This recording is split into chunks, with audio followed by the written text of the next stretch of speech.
Recovering deleted messages on Instacart can be challenging, but there are some steps you can take to try and retrieve them. Follow these steps to see if you can recover your lost messages. Step 1. Check your email. Look through your email inbox for any other confirmations or communication from Instacart.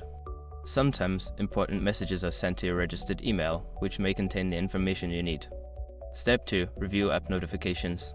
Open the Instacart app and check your notifications. If you have enabled notifications, you may find some messages or updates that were sent to you through the app. Step 3. Contact customer support. Reach out to Instacart's customer support for assistance. Provide them with details about the messages you are trying to recover, and they may be able to help you retrieve them. Step 4. Check your device backup. If you regularly back up your device, check if you have a recent backup that includes the Instacart update. Restoring from a backup may help recover deleted messages, depending on your device settings.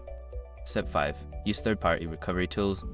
If the messages are crucial and the above steps do not work, consider using third-party data recovery tools. These tools can sometimes recover deleted data from apps, but be cautious and ensure you choose a reputable option. In conclusion, while recovering deleted messages on Instacart may not always be possible, following these steps can increase your chances of retrieving important information.